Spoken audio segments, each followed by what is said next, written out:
कधी 4-5 जणांच्या प्रेमात पडले कळलंच नाही. काय म्हणालीस? कुठे काय, तू छान बोलतोस, बोल बोल. अगं प्रेम हा विषय तसा आहे, गोड वाटणारच. प्रेमाचे 4 थेंब जरी अंगावर उडाले ना तरी आयुष्य अमर होतं. रोमिओ ज्युलियट, शिरीन फरहाद, हिंद राजा, तू आणि मी. काय तू आणि मी? आपण दोघांनी पण गंभीरपणे विचार केला पाहिजे असं म्हणायचंय मला.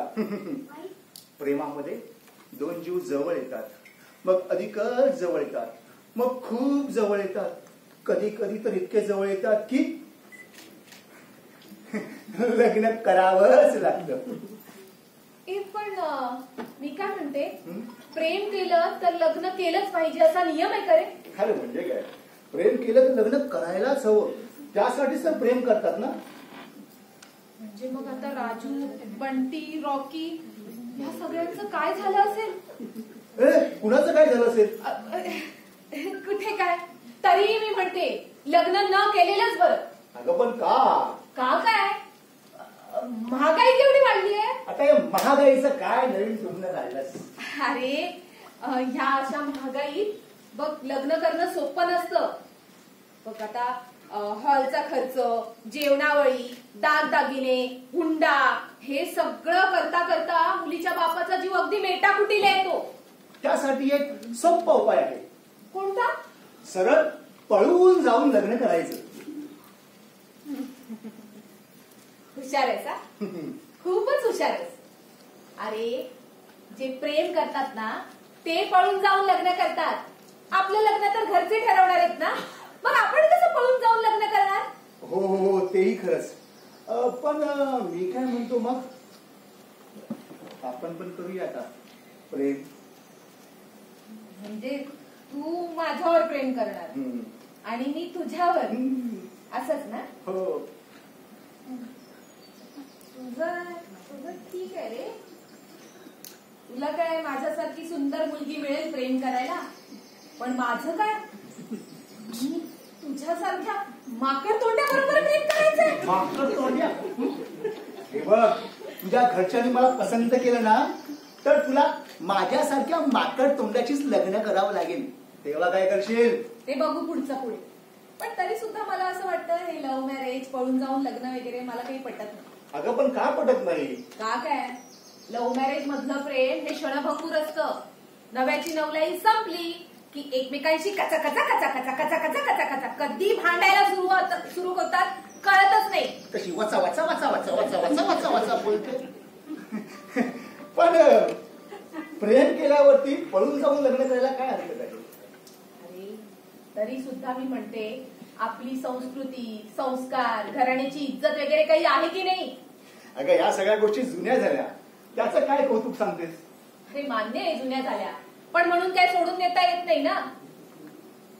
आणि त्यात आपले आई वडील, त्यांच्यासाठी मुलं म्हणजे पोटचा गोळा, तळहाताच्या फोडासारखं जपतात, वाढवतात. त्यांचं मन दुखावून असं पळून जाऊन लग्न करायचं, अरे काय वाटत असेल त्यांना? एकदा तरी विचार केलास का? हा, तू हे जे बोलतेस ते पण काही चुकीचं नाहीये.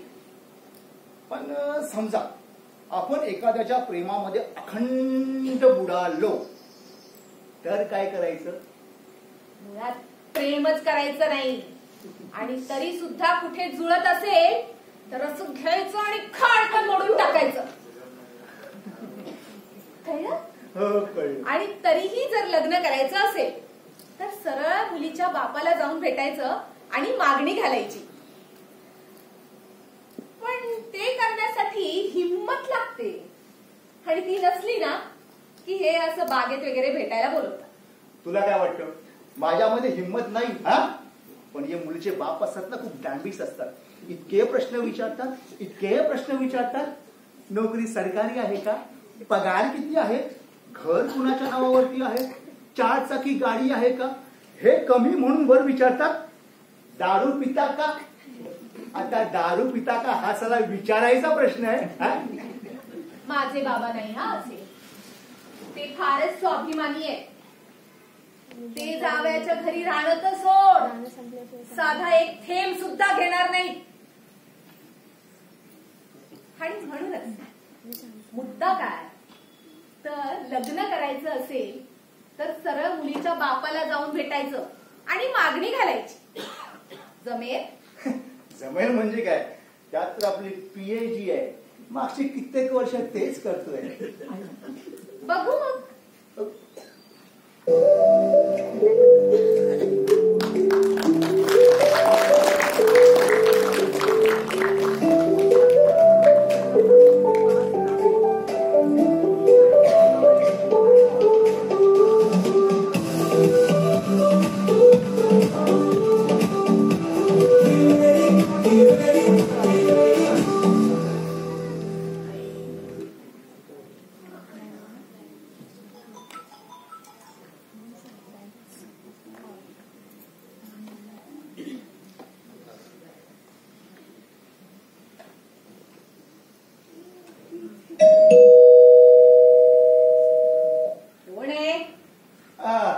मी येऊ का?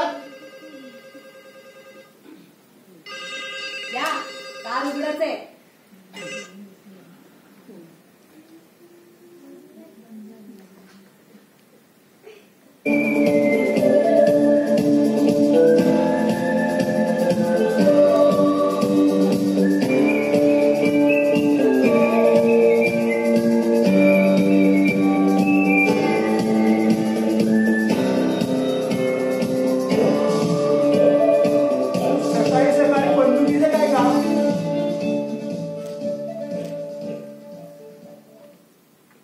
डुकरं मारायला काढलीये.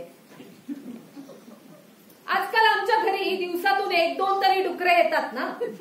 कशासाठी हो? लायकी नसताना माझ्या मुलीला लग्नाची मागणी घालायला. बरं, मी येतो. थांबा. कुठे निघालात? कोण तुम्ही? मी विकास. नावाप्रमाणे वाघ वाटत नाहीये. काय काम काढलं? मी की नाही, तुमच्या मुलीने तुम्हाला काही सांगितलं नाही का? माझ्या मुलीनेच सांगायला पाहिजे का? तुम्हाला सांगायला लाज वाटते? नाही, मी तुमच्या मुलीला, ती जरा बंदूक बाजूला ठेवता का?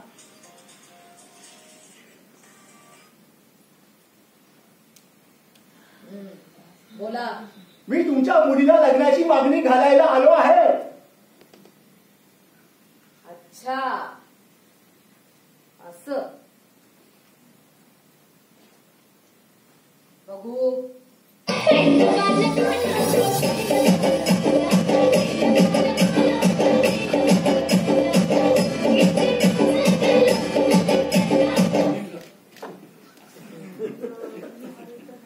चांगलंय. बाहेरून तरी बाप्या असल्यासारखे दिसत आहे. असं काय बोलताय? हल्ली बाई कोण बाप्या कोण सांगता येत नाही ना. असं म्हणून ठीक आहे. बरं, बसायचं असेल तर विचारतच. हो, विचारतो. बसू का? लाज नाही वाटत? थोडा वेळ उभे राहिलात तर काय पाय मोडतील?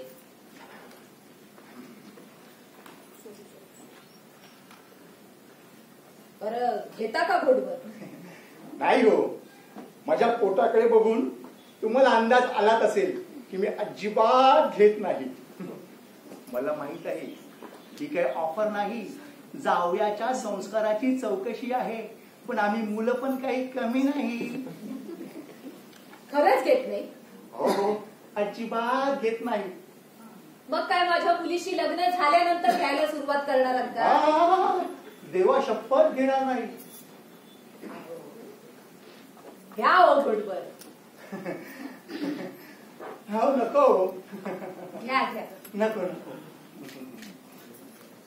अरे नादान रे नादान. दारू पित नाही आणि आले माझ्या मुलीला मागणी घालायला. मला वाटलं होतं जावई घोटभर घेणारा असला तर माझा चकण्याचा खर्च मिटेल. पण कसल्या काय, अशा न पिणाऱ्या मुलाशी माझ्या मुलीचं लग्न करून दिलं ना तर माझा दारूचाच काय तर चकड्याचा खर्च सुद्धा निघणार नाही. आणि काय साला म्हातारा आहे, जावयाच्या जीवन ह्याला मज्जा मारायची नाही. अजिबात घेत नाही असं नाही, घेतो केव्हा केव्हा, ओकेजनली करतो कसा ओला. म्हणजे घेता तर काय म्हणजे तुमचा मान ठेवायला घेईन 1-2 पेक. लाज नाही वाटत 1-2 पेक घेतो म्हणून सांगायला? अरे माझ्या मुलीला मागणी घालायला आलायत का आणि वर दारू पिता म्हणून सांगता? अहो पण तुम्हीच ऑफर केली ना. पहिल्यांदा केली ती ऑफर होती, दुसऱ्यांदा केली ती तुमच्या चारित्र्याची चौकशी होती. समजलं? समजलं. काय साला सासरा आहे, स्वतः मात्र बेवडा, जावई मात्र निर्व्यसनी हवा. हो, दुसऱ्यांदा विचारलं तेव्हा तुम्ही काय उत्तर द्यायला हवं होतं? काय उत्तर द्यायला हवं होतं? सासरे बुवा, मी जरी घेत नसलो तरी सुद्धा आठवड्यातनं 2-3 बाटल्या आणि सोबत चकना तुम्हाला पाठवत देत जाईल. हो, हे मी देऊ शकतो. काय सांगता? हो, खरं बोलता? खरं बोलतो, वचन देतो. हो, मग वाट कसली बघताय? पडा पाया, पुढचं पुढे बघू.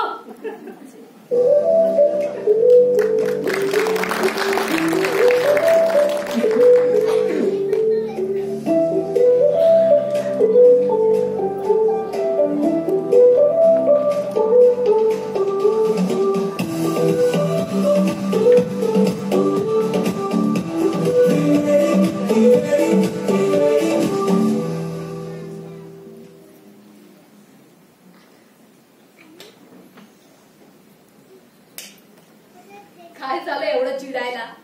अरे ही काय साला पद्धत झाली, होणाऱ्या जावयाशी असं बोलता? अरे एवढ्यातच हवा गेली. तुम्ही तरी एकाच माणसाला फेस करता, पण आम्ही मुली मात्र आम्हाला बघायला येतात तेव्हा काय? कधी मुलगी बघायचा कार्यक्रम केला नाहीच वाटतं. अगं नाही ना, कोणतीही मुलगी मला बघायला या असं म्हणालीच नाही. मग आत्ता कर.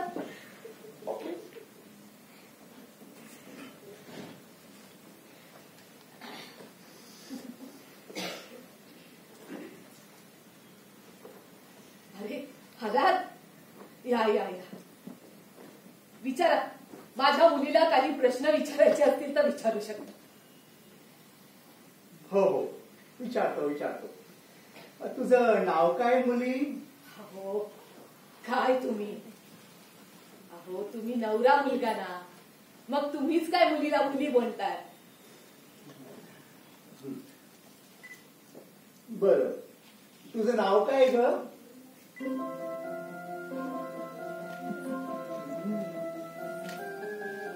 प्रेमा. प्रेमा? प्रेमाच नाव का ठेवलं बरं तुझ्या आई वडिलांनी? कारण माझ्या आई वडिलांनी माझे पाय पाळण्यातच पाडले आणि तेव्हाच त्यांना कळलं मी सगळ्यांशी प्रेमाचे संबंध ठेवणार, म्हणून त्यांनी माझं नाव प्रेमा ठेवलं. विश्वास बसत नसेल ना तर विचारा. रॉकी, बंटी, मोन्या, संत्या सगळे दारातच उभे आहेत. असू दे असू दे असू दे. बर बर, जेवण येतं? हो येतं ना.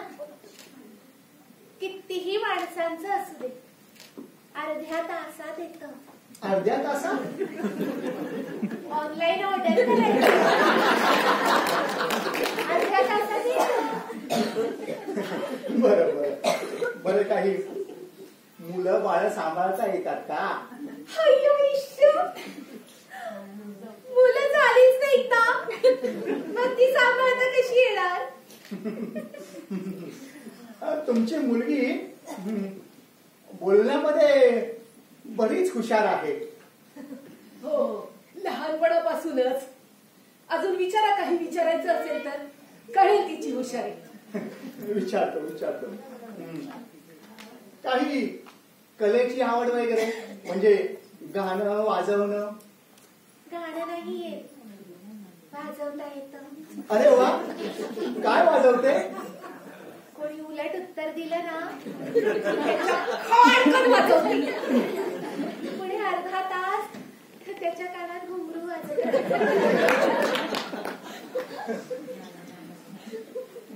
अहो काय भावना, अहो आत्ताच घाम फुटला, अजून लग्न व्हायचं बाकी आहे. लग्न आणि तुमच्या मुलीशी काय तर म्हणे खाडकन कानाखाली वाजवते. तुमच्या मुलीशी लग्न करून मला माझ्या लग्नाचा संसाराचा आखाडा नाही बनवायचा आहे. मी जातो मी. अहो अहो ऐका ना, अहो अहो ऐका तरी, अहो. ए प्रीती, असं कुठेतरी होतं का? नसेल होत, पण तरी सुद्धा आम्हाला बघायला येतात तेव्हा आम्हाला काय काय सहन करावं लागतं बघितलंच ना. मुलाकडची किमान 8-10 माणसं तरी येतात. नको नको तसे प्रश्न विचारतात. जेवण येतं का, मुलं सांभाळता येतात का, घर सांभाळता येतं का, हे सगळं काही कमी असतं.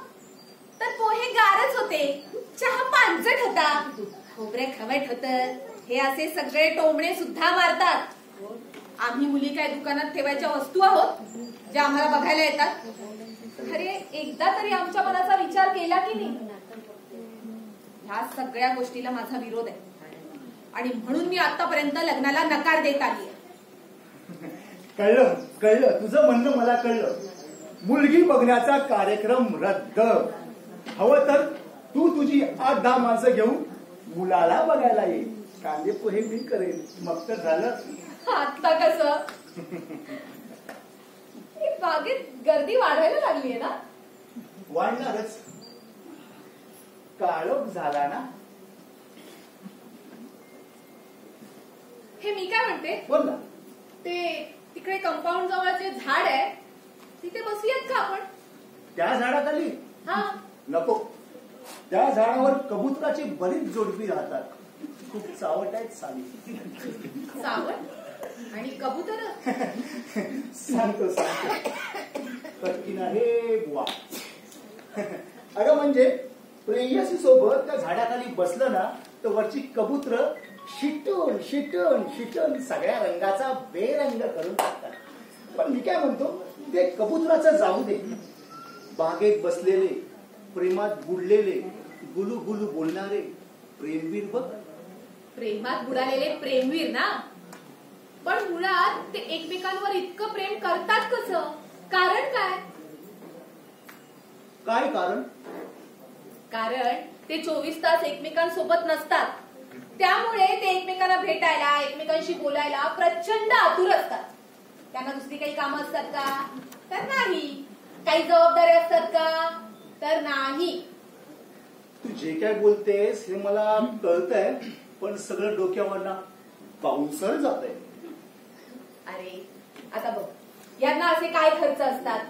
एकमेकांना गिफ्ट देणं, हॉटेल सिनेमात जाणं, परत नाटक बघायला जाणं, हे सगळं काय कमी असतं? तर सासू सासऱ्यांची काळजी घ्या, घराची काळजी घ्या, मुलांची काळजी घ्या, त्यांचे आजारपण काढा, घराचे हप्ते भरा, या असल्या काही जबाबदाऱ्या असतात का यांच्यावर? नाही. नुसतं नटून थटून यायचं, गुलू गुलू बोलायचं, नाटक सिनेमाला जायचं, यात कठीण काय? म्हणून तर 24 तास यांना प्रेम प्रेम प्रेम करायला जातंय काय? कंटिन्यू. बरं, त्यातही जर लग्न केलंच तर 9 दिवसात नव्याची नवलाई संपून जाणार आणि उरणार ते फक्त एकच. काय उरणार? रात्रंदिवस चालणारी कडाक्याची भांडणं, वाद, मतभेद, घटस्फोट, असं माझी सुमती मावशी सांगते. सुमती मावशी भेटलंच पाहिजे तिला, बघतो तिला. हे असं काळं कुट्ट भयान चित्र रंगवायला तुझ्या सुमती मावशीला काय वाटत नाही का ग? यावर एक नक्की सांगतो, तुझ्या सुमती मावशीचा घटस्फोट झालेला असणार नाही. मग तिला नवऱ्याने टाकलेला असणार नाही. एवढे भयान विचार असणारी बाई स्वतः सुखाचा संसार करते? नाही. हे पण नाही. अरे तिचं अजून लग्नच झालेलं नाहीये, ती अनमॅरिड आहे. तिच्या घरच्यांनी तिच्या लग्नाचं बघितलं नाही का? बघितलं ना, 7 वेळा बघितलं, 7ही वेळा मोडलं. अरे रे, आलं आता माझ्या लक्षात आलं. तुझ्या मानगुटीवर ना तुझ्या न मेलेल्या सुमती मावशीचं भूत बसलंय. म्हणून तू प्रेम नको, लग्न नको असं सारखं बोलतेस. तुला तुझ्या मावशीचं कटकारस्थान लक्षात येत नाही का? कटकार असतात? कसलं कटकार असतात? तुझ्या मावशीचं लग्न आतापर्यंत 7 वेळा मोडलं, बरोबर? बरोबर. ज्या अर्थी तिचं लग्न 7 वेळा मोडलं, त्या अर्थी तिने लग्न करण्याचा प्रयत्न 7 वेळा केला होता. खरं की खोटं? खरं. म्हणजे तिला लग्न करायचं होतं. तिला संसार सुख हवं होतं. तिला नवरा हवा होता. खरं की खोटं? अरे अगदी खरं. मग जे संसार सुख तिला हवं होतं पण ते मिळालं नाही, ते तुलाही मिळू द्यायचं नाही, हे तिचं कटकारस्थान नाही का? बघूया, भेटलंच पाहिजे तुझ्या मावशीला. या काय करते काय ती? फॅमिली कोर्टात असते. अच्छा, घटस्फोट स्पेशालिस्ट आहे. अजून किती जणांच्या संसाराला आग लावते तुझी ही मावशी? काही आग वगैरे लावत नाही. उलट अडचणीत असलेल्या मुलींना ती सोडवते, समाजकार्य करते. हे कसलं समाजकार्य? हा, चांगले संसार चालले त्यांना घटस्फोट मिळवून द्यायचा. हे तुझी मावशी ना जाम डेंजरस बाई आहे. ए, माझ्या मावशीला काही बोलायचं कारण नाही. मग काय करशील? हा,